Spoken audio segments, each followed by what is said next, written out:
On the other side of time, on the other side of the world, there is a land called China.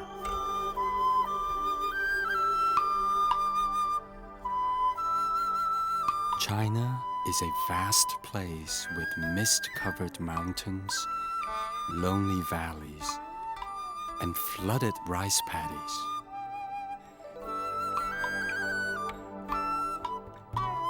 Strange bears, neither completely black nor all white, roam in the forests.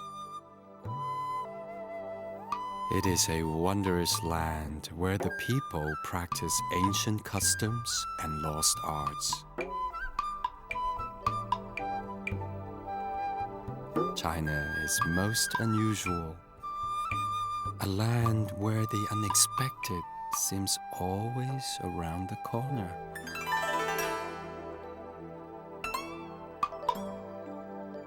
Now, of all the wonders in China, the most spectacular is a wall that wanders over the countryside for thousands of miles like a giant stone snake. It stretches to the far ends of the land. Indeed, it stretches all the way back to the time of our story, long, long ago. The Great Wall might have been the pride of the Chinese people if it were not built by thousands of men taken from their families and made slaves. Many people perished building it and lay buried inside the foundation. It brought great sadness to all, with the exception of one. The powerful and mighty emperor, whose glance was like lightning and whose softest whisper was like rolling thunder. Now, many miles from the wall, far from the suffering, 5 brothers live happily together on a beautiful hillside. The brothers walked alike and talked alike. In fact, they looked so much alike that no one could tell them apart. Yet each brother thought he was the most handsome. As confusing as this may seem, there was one thing that distinguished them. Each brother possessed a special skill all his own. First brother had senses sharper than any man. He could see a pot of fish soup simmering on a fire 100 miles away. And his amazing ears could hear the vegetables as they dropped into the broth.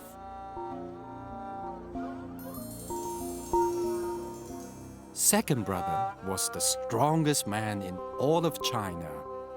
With little effort, he could lift all his brothers with a single hand. Third brother had legs that could grow and grow, taller than a great pagoda, tall enough for him to straddle a mountain. Fourth brother could not burn.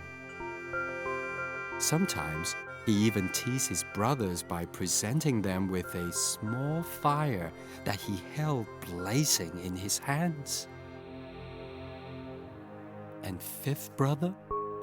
He was the sensitive one. For when he was sad, he produced an endless stream of tears. Tears so great that he made a typhoon seem like a gentle spring rain.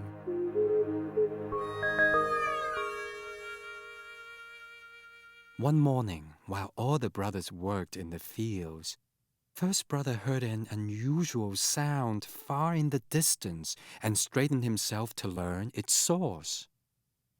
"I cannot believe what I see," he said.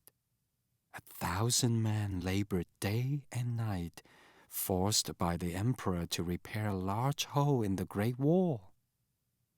The emperor, said second brother. How can he do that to those poor men?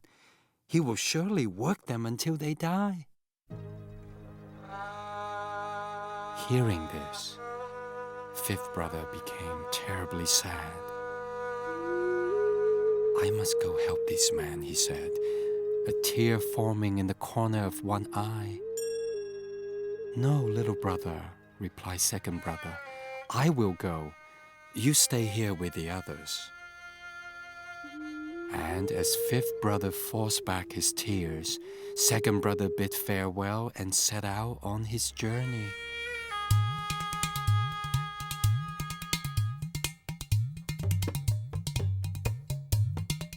He traveled swiftly. By afternoon, the Great Wall was all he could see, an endless line of stone. Soon enough, he saw a great mass of men laboring. When he reached the wall, he took a deep breath and immediately began working, breaking apart giant boulders, lifting 20 stones at once, and mixing massive vats of mortar as easily as if he were stirring a small cup of tea. In a few hours, he was finished. The whole was repaired. The workers were astonished by second brother's strength and rejoiced that their labor was over.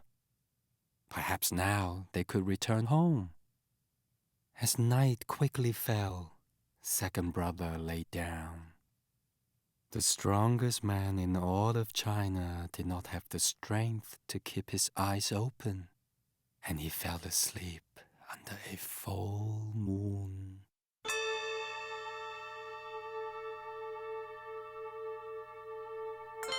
That night, a messenger passed through the gates of the Forbidden City, home of the emperor and forbidden to all commoners.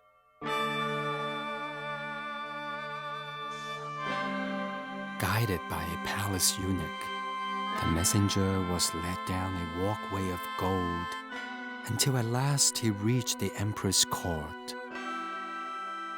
There he was surrounded by priests and generals and astrologers clutching oracle bones. Suddenly, the sound of a gong shook the room, and the mighty emperor entered. The frightened messenger kneeled before the emperor.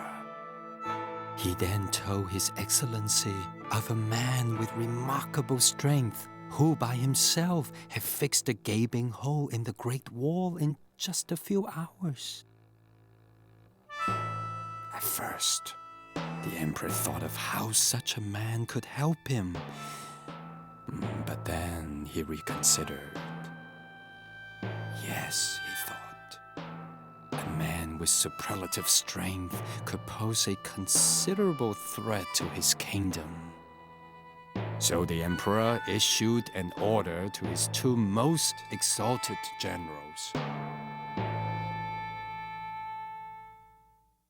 The next morning, second brother was awakened from his sleep, not by the morning light, but by two soldiers on either side of him. Behind each soldier stood a general, and behind each general stood an enormous army. "By the command of the emperor, who rules all that is China, you are to come with us," said one of the generals. "I am honored," second brother said. "Unfortunately, I'm expected back home today." "You misunderstand me," said the general. "You will never see home again. Tomorrow you are to be drowned in the Yellow River." Second brother feared for his life as the armies led him away. As softly as a valley breeze, he whispered, "First brother, if you can hear me, the emperor plans to drown me. This does not meet with my satisfaction. At their home, first brother heard all of this quite clearly and told his brothers the news. Again, fifth brother became terribly sad, and again his eyes started to glisten with tears. I will go help second brother, he said. No, little brother, I will go, third brother said. I might be somewhat better in the water than you. Maybe so, said fifth brother, his tears receding slowly. But if you need me, I will come for you. Third brother then bid them goodbye and set out towards the Great Wall.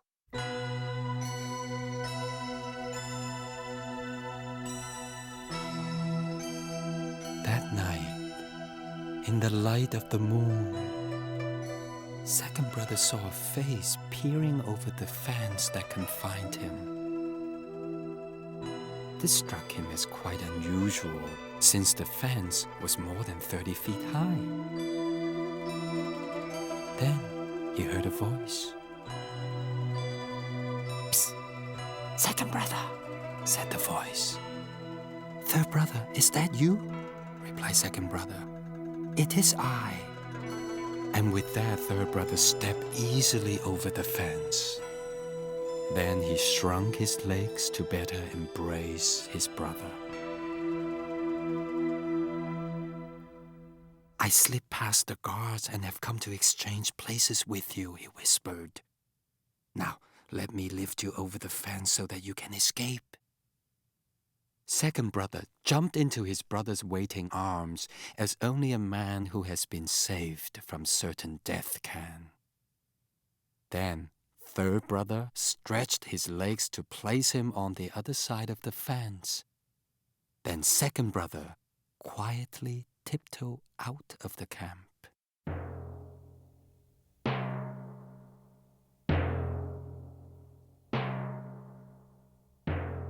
The next morning, third brother was led in a procession to the Yellow River. With fury in his voice, the emperor commanded his soldiers to chain third brother's ankles to a huge stone. Then the emperor ordered him thrown into the raging waters.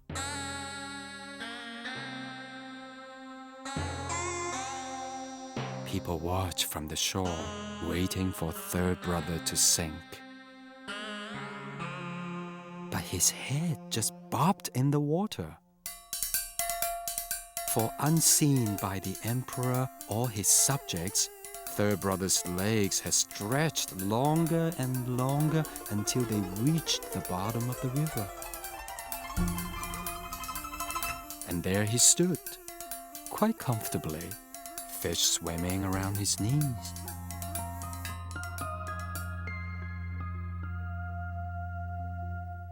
The emperor grew infuriated watching this peasant mock him. Enough! He cried out. If he cannot be drowned, so be it. But tomorrow, this one who lives by water shall die by fire. Hearing this, third brother shivered with fear. The longest legs in the world would do him no good if the emperor were to roast him.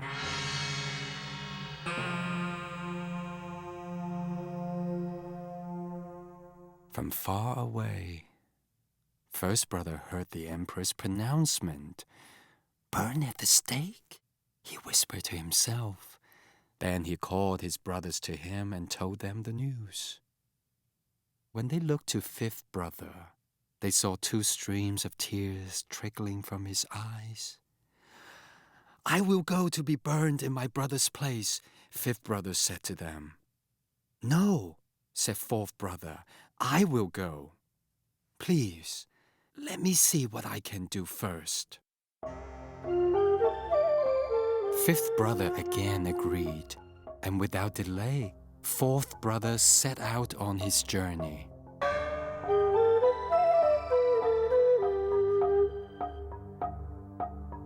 By nightfall, he had reached the camp, and he silently crept past the soldiers.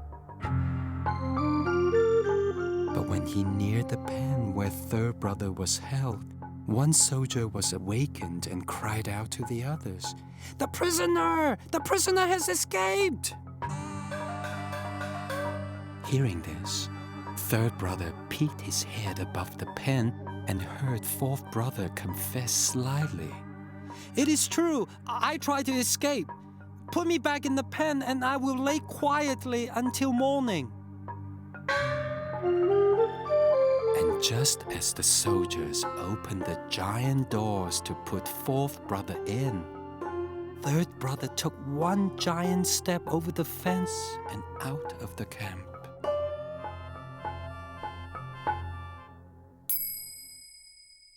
When morning came, fourth brother was led to a clearing where an entire forest of trees had been stacked in a great pyre.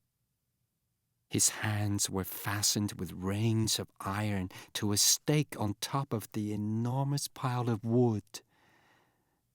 Then the fire was lit. In seconds, flames swirled around him, an orange wall so fearsome and intense that the emperor and his armies were forced to step back 100 paces to endure the heat.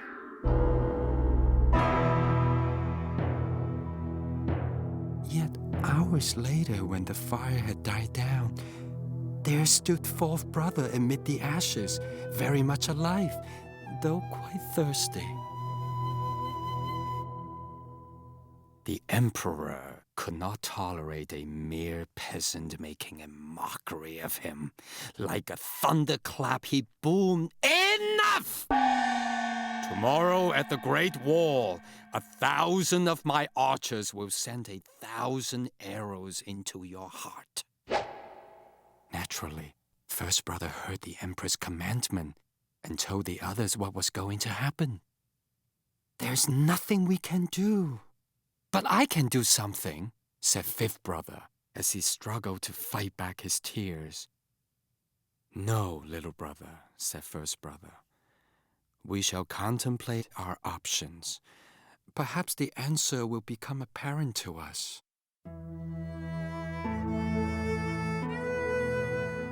All day long, the brothers sat and thought of a way to save their poor fourth brother from the fate that awaited him.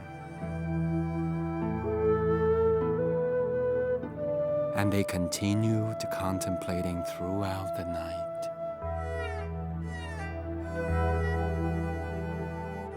As the sun rose the next morning, any hope the brothers had evaporated with the dew.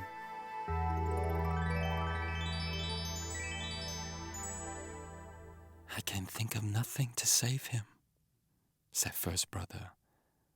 "Nor can I," said second brother. "Nor can I," said the third. They sat in silence. Then fifth brother spoke. "We must go to the emperor and beg to be killed with our beloved fourth brother. We cannot be separated from each other, in life or in death."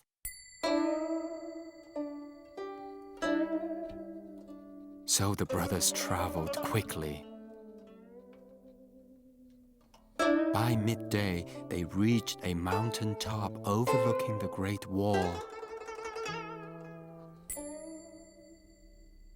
What they saw when they looked down pierced their hearts more sharply than any arrow. Fourth brother was atop the Great Wall, and below him 1,000 archers were preparing to take aim. The brothers were too late. They hung their heads in shame and sadness. Now fifth brother could no longer withstand his heartache. The tears he had fought back for days started to roll down his cheeks. At first, it was just a trickle, but before long, the trickle grew to the size of a brook, and then a small stream. And just when it seemed impossible that fifth brother could produce any more tears, a tremendous torrent came up from his soul and burst from his woeful eyes. It was a river of tears, a surging tide, until finally an ocean of tears crashed down the mountain, surging all the way to the Great Wall, sweeping the emperor and his archers in a tangled mass of humanity and tears, far, far away toward the sea.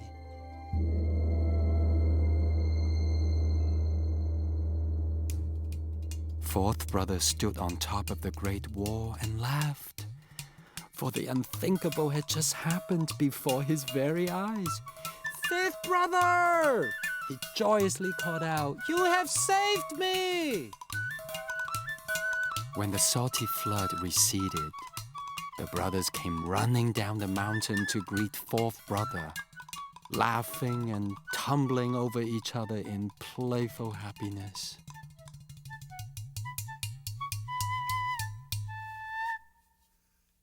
There, upon the great wall that has separated so many families, the five brothers embraced.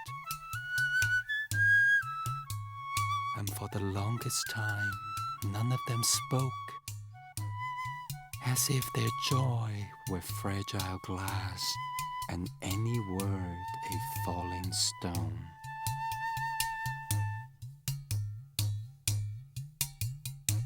It was then they heard the cheers of all the laborers who had been working on the far side of the wall. For they too were now free and demanded to see their hero. Second brother pulled fifth brother up onto his shoulders and announced, "Here is your hero, and our hero too." And there upon the great wall, the five Chinese brothers stood together again, for now and forever.